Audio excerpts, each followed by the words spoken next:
Ma'am, ano masasabi mo sa ganitong klaseng lalaki? Iniwan ang mag-ina niya, tas pinalit may anak din.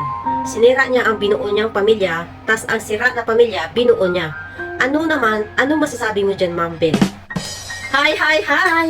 Okay, ang sasabihin ko ngayon mga kabilas ay based po lamang po ito sa aking opinion. Alam niyo mga kabilas, hindi na yan bago sa atin ngayon. Yung iwanan natin ang ating pamilya at ipagpalit natin sa may pamilya. Dahil sila yung mga taong ob-ob. Pero kung hindi yan sila ob-ob, hindi yan sila maghanap na ipalit nila sa kanilang pamilya na mayroon din sariling pamilya. Iiwanan mo ang iyong pamilya, papalitan mo ng may sariling ibang pamilya. So anong tawag sa'yo dun? Responsableng asawa? Responsableng lalaki? Hindi. Ang tawag sa'yo dun, ob-ob. B-O-B-O.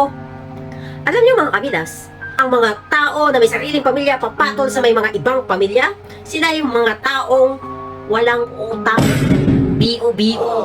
Hindi mo na nga magampanan ang responsibilidad mo sa iyong sariling pamilya, sa iyong asawa, sa iyong mga anak. Sige nga, bigyan niyo ako ng matinding rason kung bakit ipagpalit niyo ang iyong pamilya sa mayroon din sariling pamilya. Sisirain mo ang iyong pamilya at manira ka ng pamilya ng iba. Anong tawag niyo doon?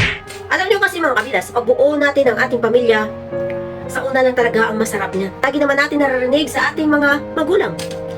Noon pa man, sinasabi nila sa atin na kapag tayo ay bumuo ng isang pamilya, ang pag-aasawa ay hindi lamang ito ay parang isang mainit na kanin, na kapag sinubo mo at napasok ka, iluwa mo na.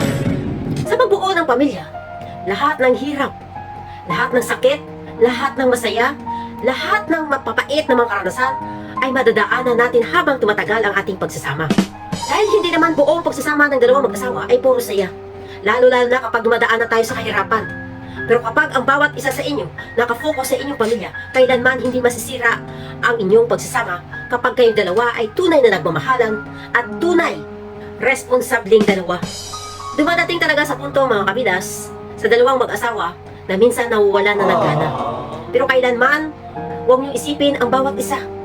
Isipin nyo ang binuo nyong pamilya. Isipin nyo ang mga anak nyo, lalo na kapag may mga anak na kayong dalawa. Dahil kapag inisip nyo ang inyong mga anak, kailanman hindi nyo maiisip na nawawala na kayo ng gana sa isa't isa kung mahal nyo tunay ang inyong mga anak na binuo at nilabas dito sa mundo. Mostly kasi pag naging toxic na ang pagsasama ng dalawang mag-asawa, ang bawat isa sa kanila ay naghahanap ng iba. Wala namang masama ang maghanap ng makakasama. Wala namang masama kung mawalan ka ng gana sa iyong asawa. Wala namang masama kung ayaw mo na talaga sa kanya. Kahit sabihin pa natin kasal kayong dalawa. Ang masama lang doon at ang nakaka-insulto sa bawat isa ng mga tao na niloloko na kapag iniwan sila, pinagpalit sila sa bago na may sariling pamilya din ito. Pagkatapos iwanan mo ang iyong pamilya at ipagpalit mong bago mong pamilya na mayroon ding mga anak sa ibang lalaki niya. So anong tawag sa'yo doon? Responsable? Hero? Hindi! Isa kang bio-bio na tao. Oh no! Dahil iniwan mo ang iyong pamilya, tapos nagpakatatay ka at nagpakaasawa ka sa babaeng may mga anak na sa iba. Akala mo matatawag kang hero? Responsable? Malamang sa bago mong makakasama, oo. Responsable ka, hero ka, dahil nagpakatatay at nagpakaama ka sa mga anak niya.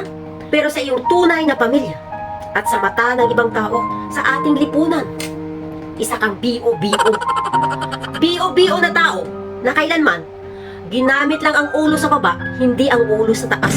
Lagi natin tandaan mga kabilas na ang tunay na responsable na tao kapag may pamilya na ito, anuman ang magiging resulta ng kanilang pagsasama, ng kanyang asawa, mawalan man sila ng pag-ibig sa isa't isa, pero kailanman ang pagiging magulang, ama, ina, hindi dapat tumatalikod sa kanyang responsibilidad sa kanyang mga anak na nilabas dito sa mundo kahit ayaw mo na sa asawa mo.